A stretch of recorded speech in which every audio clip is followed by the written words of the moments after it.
你好，欢迎来到我的频道。In this video, I'm going to share with you how I learned Chinese and how I passed the SSK6 exam, mostly using free resources. I know many of you are struggling to learn Chinese and it's definitely not an easy journey, but hopefully my experience can give you some tips and tricks on how to make it easier to learn Chinese. When you want to learn a new language, I think it's really important to be clear with what your motivation and goals of learning that language. So first of all, I'm gonna share about my motivation for learning Chinese. I wanted to learn Chinese because I was fascinated by the culture and the history, and I want to move to China someday, which I did. So I first came to China when I was 15. I joined a winter study tour with some of my friends. We went to Guangzhou. We spent a week, I think around a week there, and I just remember like loving the culture there, how people are very friendly, and also I was fascinated by the language. I came back knowing that one day I want to speak fluent Chinese and move to China eventually. Besides, China is a rising global power, and knowing Chinese can open up a lot of huge opportunity in business, travel, and other fields. Now let's get to the nitty-gritty of how I learned Chinese. I started by taking some Chinese courses in my local community college, but soon I realized I need a more immersed and also personalized learning. So let me share with you my learning structure. I'm going to divide it into 3 different categories. First one is vocabulary and grammar, second one is listening, and the last one is speaking. First of all, the curriculum that I was following was the standard SSK course or 汉语视频考试. The resource that I'm using was the SSK textbook series, which was designed specifically for people who want to take the SSK exam.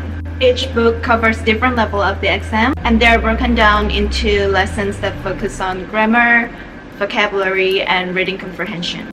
I found this structure to be really helpful because they have a clear roadmap to help you understand what to learn and how to use it. In addition to the SSK book, I was also using Pleco. Actually, I'm still using it till this day. That's basically like this app I'm gonna show you on my phone.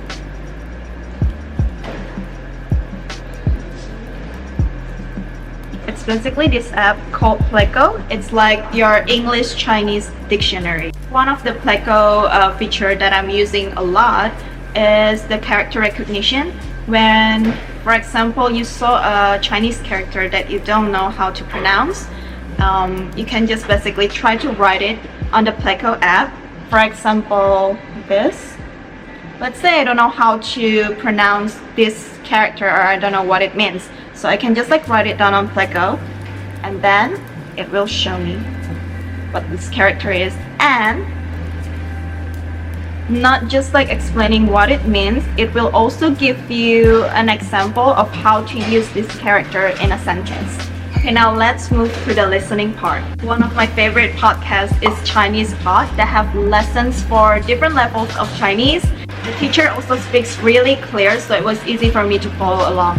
One thing that I really appreciate from this podcast is they emphasize the importance of tones, because if you're learning Chinese, you know how confusing the tone can be. Like they have 4 different tones. One word with different tones can have a totally different meaning. Listening to podcasts helped me to become more aware of these different tones and how they are used in context. I would listen to podcasts on my commute or while I'm doing chores, and it's a great way to immerse in the language. Besides listening to Chinese podcasts, I also watch Chinese vlogger on YouTube and also Chinese TV series. One of my favorite vlogger is the Kelly Yang. I think she's originally from Taiwan, and I enjoy that most of her videos are like 30 to 40 minutes long, and she's just doing daily vlogs, which I think is really helpful when you're trying to learn Chinese, because you want to know like the vocabulary that people use on their daily basis. I used to watch a lot of Chinese TV series when I was learning Chinese. They really helped me pick up on the accent and the dialect, and they also helped me to understand the context in which certain phrases or idioms are used. Now let's move into the hardest part, which is speaking. Personally, speaking was the hardest process of learning the language in my opinion. One thing that I did in the beginning of learning Chinese is I always try to record myself and then listen to my pronunciation. This was a great way to identify my mistakes and also improve my tone. I also use free resources such as language exchange app or website like HelloTalk or italki. Of course, making Chinese friends when I first moved here in China make a huge difference, and that's a huge help in my Chinese learning process. They help me understand the culture, the slang, and the idioms that are commonly used. But if you do not have access or you don't have any Chinese friend around you, I do highly recommend for you to check out those two apps and websites that I mentioned before. And for those of you who are planning to take the SSK exam, I do highly recommend to get the textbook depending on which level of SSK are you planning to take. When I was preparing for my SSK 6 exam, I was listening to a lot of Chinese podcasts to improve the listening.